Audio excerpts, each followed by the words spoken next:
Bueno, Demar, ¿usted supo qué pasó ayer en el Congreso? Que Samuel Hoyos habló de ciertos impedimentos y que se hizo un debate que desembocó en la caída de cierto proyecto.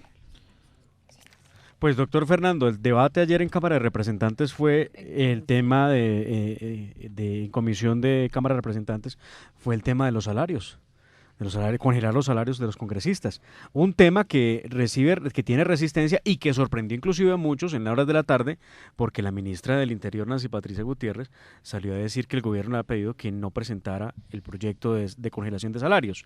Y es que lo que sucede, para explicar por qué Nancy Patricia salió con la especie de que el gobierno le había pedido no presentar el proyecto, es que hay más de 3 proyectos en el mismo sentido. Entonces, lo que están haciendo es un tema de unificación de proyectos.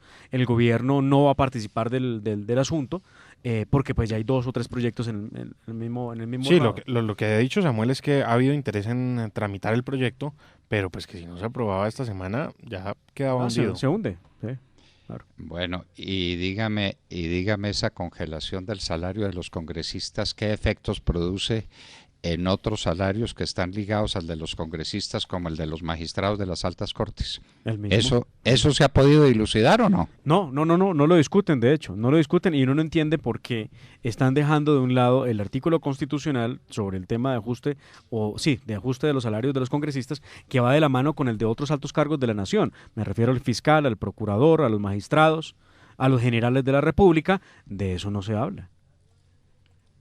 De eso no se habla. Bueno, y entonces, dígame, en ese caso, ¿los parlamentarios están impedidos para actuar porque se refiere al salario de ellos? Pues en la vida real pues, no, doctor Fernando. No, o sea, porque a ver, esto es un tema que se tiene que tramitar a través de un acto legislativo, ¿sí?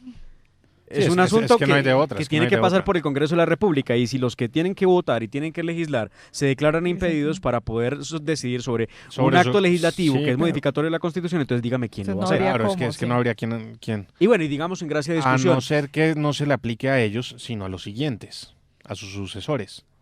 Esa sería una manera de sortear el impedimento, que es un impedimento, digamos, evidente, porque pues es ellos mismos poniéndose de su sueldo, ¿no? Pero es que en este caso no se están poniendo sueldos, se están quitando sueldos. Bueno, se está definiendo su sueldo. O se están congelando el sueldo. O sea, grave sería que ellos legislaran en favor de ellos mismos, pero en este caso no es en favor. Sí, Demar, pero los que votaren y tienen derecho a votar sí o no tiene derecho a votar sí. Y como no se sabe cómo va a votar, puede votar porque se le mantenga su salario. En ese caso estaría impedido. Claro, si es para desmejorarlo, entonces sí, pero si es para mantenerlo, no. Ese tema, pero claro, y si no lo hacen ellos, ¿quién? Pues son ellos los que lo deben hacer. El tema es que lo hagan no para ellos, sino para sus sucesores, por ejemplo. Bueno. Eso ya sería distinto.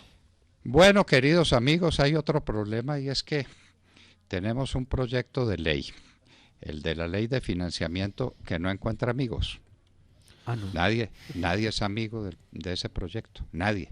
Muy ni pocos. Los ricos, ni los pobres, ni los medianos, pero ¿quién? A ver, dígame quién es amigo del proyecto, fuera del gobierno que lo presenta. No, yo he visto a Alberto Bernal defendiendo férreamente este bueno, proyecto, pero en gracia de discusión lo defienden algunos hay técnicos amigos que lo defienden, del gobierno nacional, lo defienden claramente, porque por ejemplo el caso de Alberto, él dice, vea, no podemos pretender bajar el impuesto a las empresas, pagar mejores salarios sin tener que ver de dónde va a salir la plata del hueco que va a generar eso. Entonces es necesario gravar con IVA algunos alimentos. Incluso él ha hablado de cómo en otros países funciona el tema y dice que en Colombia pagamos muy poco impuesto frente a algunos productos de la canasta. Entonces lo ve viable, pero lo cierto, doctor Fernando, es que a la hora del té, los que van a decidir el asunto y los que lo van a tramitar son los congresistas, y ahí no hay clima para eso. No he escuchado al primero defendiendo la iniciativa. De hecho, el expresidente Uribe y el Centro Democrático ha estado discutiendo el tema de la ley de financiamiento, ha venido conociendo los detalles de eso, pero el presidente Uribe ya lo ve y dice, hombre, vea, busquemos otra alternativa. Él ya lo dijo, vea, esto va a ser muy difícil de poder aprobar en el Congreso de la República. Hay temas muy importantes y todo lo que ustedes quieran, pero está muy difícil. ¿Por qué no evalúan otras alternativas para recaudar esa plata? Como por ejemplo una prima permanente. Esa prima permanente, llámela como quiera, es un aumento salarial. Sí. ¿Un aumento salarial no ejerce una presión inflacionaria? Causa desempleo. No, y la presión inflacionaria que ejerce. Claro, Sí, lo que sí, propone es sabe, una sí. prima adicional al año, ¿no? Eso es lo que propone el presidente Uribe. Y eso, claro, redundaría en un tema inflacionario, doctor Fernández. Inflacionario y pues claro, el tema del desempleo, si los empleadores tienen capacidad o no de pagar esa prima, ¿no? Vamos a ver qué pasa con los empresarios que están contra la pared y que les van a bajar la carga tributaria de 33 a 30, pero no está dicho que sea de una sola vez, ¿no? Sino que es paulatinamente. Sí. Sí, Entonces, sí, es el IVA sube de una vez, pero la carga tributaria de las sociedades, las grandes, las pequeñas, las medianas, va a disminuirse paulatinamente de 33 a 30, que en otros temas, en otras palabras dicho, es muy bajito. Es muy bajito. ¿En cuánto bajó la carga tributaria de las empresas el señor Trump? Sí, la bajó de 35 a 24. 11 puntos. Sí, señor. Y aquí se prometen 3. Sí, pero lo, no- lo que pasa es que hay otros descuentos que se realizarán, por ejemplo, el 4 por mil se va a empezar a cruzar, Lo del ICA. el ICA también. También ¿Cómo hay- que se va a empezar a cruzar? ¿Eso qué Sí, quiere lo decir? que usted lo puede descontar, lo que usted paga de 4 por mil lo termina descontando para los impuestos de renta. Entonces ahí lo puede empezar a descontar. Entonces digamos que también eso tocaría sumarlo, a ver en términos generales cuánto podría llegar a dar. Entonces, bueno, digamos, son propuestas también interesantes que el empresariado sí las ha recibido con muy buenos ojos, porque la carga tributaria es inmensa hoy en día en el país, y estos sí serían alivios bastante sensibles.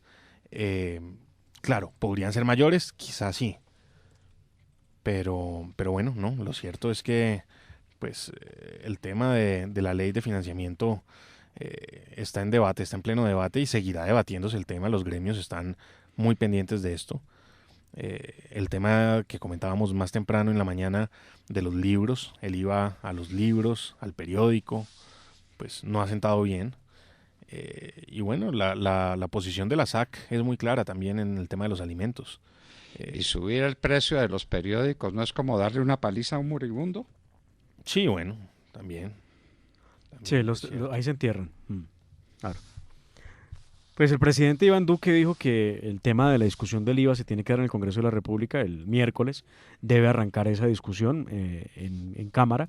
Veremos qué efectos va a haber, veremos si hay alguien que acompañe la medida o si logren presentar tantas proposiciones como sea necesario para torcerle el cuello a la idea del IVA y convertir y buscarle otra solución para tapar el déficit fiscal. En suma, el IVA no tiene amigos en el Congreso, No ni los siquiera tiene, los no. del Centro Democrático. No. Pero yo me pregunto cómo un proyecto de esta trascendencia y de esta sensibilidad no lo discute previamente el presidente con su bancada.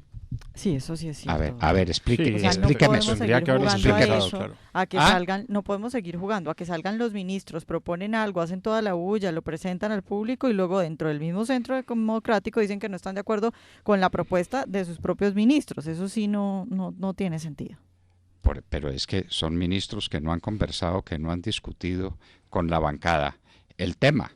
Porque la bancada tenía derecho a decirle, mire, eso no le va a pasar en el Congreso, eso es una derrota segura. Y los gremios de la producción, ¿cómo le parece pues? Los gremios de la producción haciendo cálculos sobre cuál sería la restricción en el consumo, que es obvio, es pura ley de pero es que oferta y pero demanda. imagínese la dramática caída. Usted levanta, ¿qué pasa si levanta el precio? Si No, usted pues, levanta claro, el claro, precio, ¿cómo? automáticamente podría haber una mayor oferta, pero realmente hay una menor demanda, no cabe duda.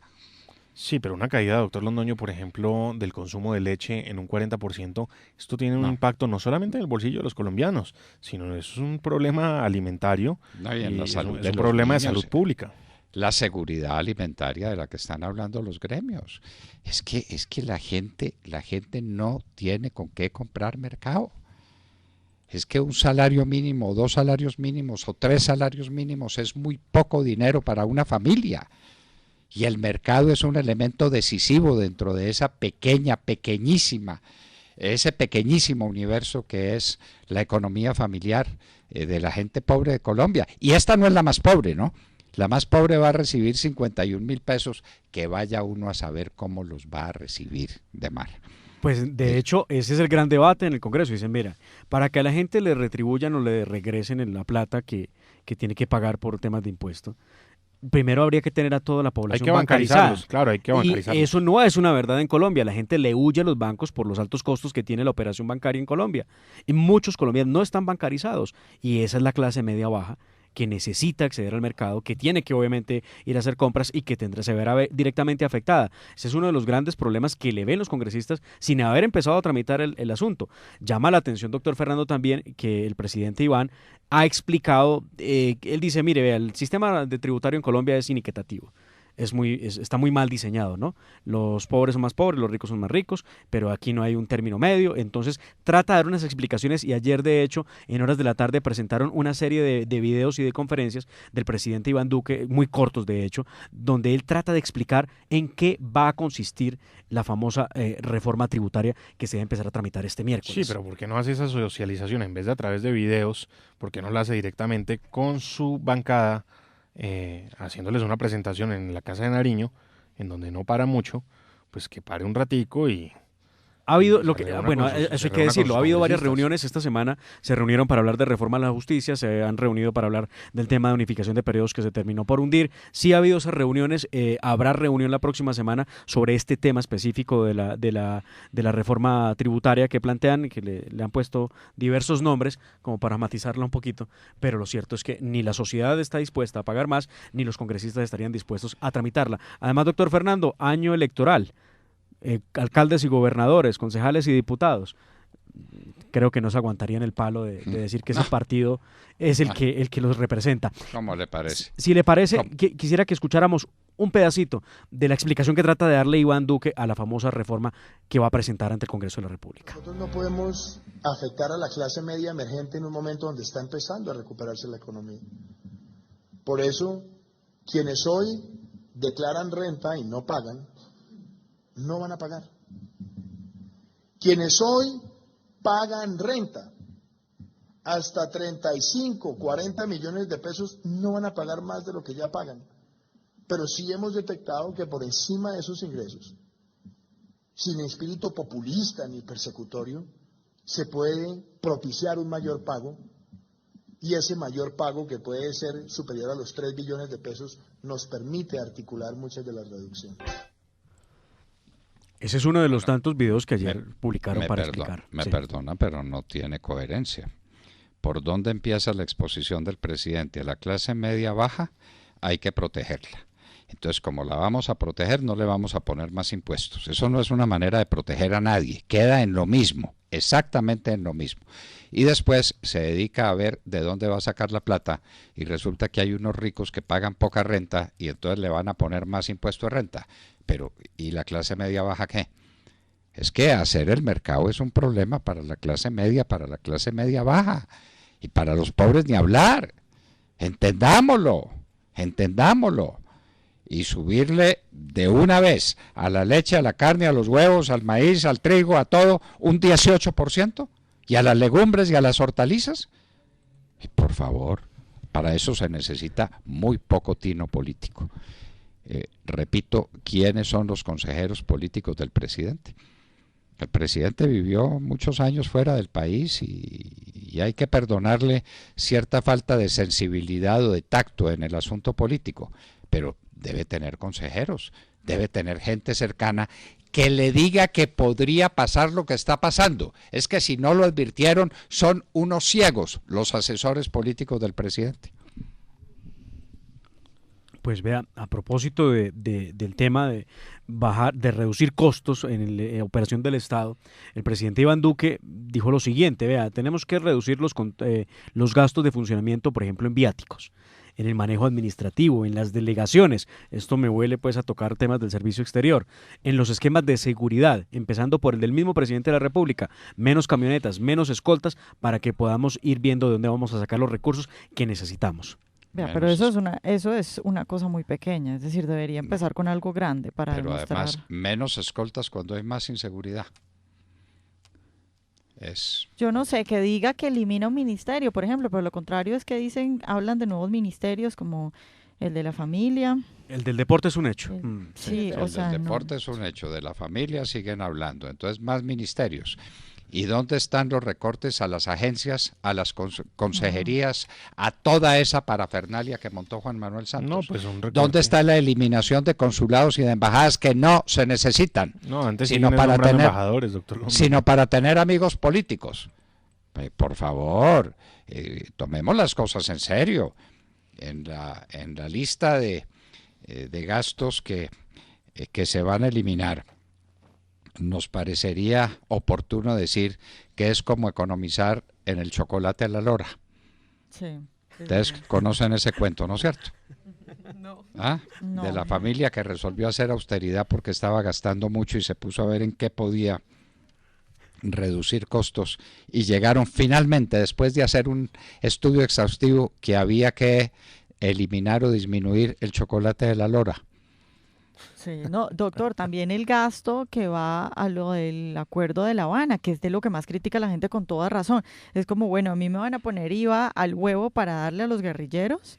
O sea, ¿qué se puede hacer en eso? No sé qué se puede hacer, pero algo se debe poder hacer. Hay un presupuesto que inclusive no ha salido del bolsillo propiamente de la nación, por lo menos en esta etapa de la implementación, y ha sido el presupuesto que envían desde el Fondo Internacional, sí. Y es de donde sale la plata para el tema de las FARC. Una partecita. Una partecita. Lo cierto es que no estamos subsidiándolos como lo hizo el presidente Santos, porque pues ya no hay que subsidiar, en las zonas veredales no hay nadie. Y la misma guerrilla dijo, no, es que nosotros no tenemos por qué estar en las zonas veredales. ¿Quién dijo que nosotros tenemos la obligación de estar ahí? Bueno, pues se fueron. A propósito de Mar, ¿dónde está el documento firmado por Márquez diciendo que él sigue sujeto, que sigue cumpliendo los acuerdos de paz y que queda sujeto a la JEP? ¿Dónde está el documento? No lo conocemos. ¿Usted lo ha visto? No ¿Alguien lo ha visto? ¿Alguien lo ha visto? Nadie. Yo creo que no existe. Pues, sino la JEP da fe de eso. Muy bien. No, porque y hablan, lo que recibió fue del apoderado. Bueno, y hablan del proyecto de reforma a la justicia. El que conocimos no reforma nada, ni ataca nada, ni arregla nada. Y el que se está tramitando tampoco. Ah, bueno, y entonces, ¿y cuál se está tramitando? ¿El de Germán Vargas Lleras o el del gobierno? El de Germán Vargas Lleras, con algunas proposiciones que se han hecho desde el mismo gobierno. Ah, entonces es el doctor Vargas Lleras el que está leyendo. Pues digo el de Germán Vargas Lleras porque es el de Cambio Radical, ¿sí? Por eso. De pronto alguien muy riguroso en el asunto diga, pero es que Germán Vargas Lleras no presentó ninguno. No, sí, lo hizo su partido. Pues para claridad. Que él maneja como le da la gana, y entonces lo presentó, y entonces ese proyecto también está en las nubes. No hay nada. Pues ayer se intentó votar parte del articulado, se disolvió el quórum. Sobre las 3 de la tarde tuvieron que levantar la plenaria porque pues no había con quién seguir adelantando el asunto de la votación, y quedó para el martes programada la sesión nuevamente, donde se intente por enésima vez darle trámite al proyecto. Todos critican. Hoy viernes no hay congreso. No, hoy hubo vuelos a las regiones vísperas de puente. Ay, pero ¿no dijo el presidente que iban a trabajar de lunes a viernes? No, de lunes a jueves.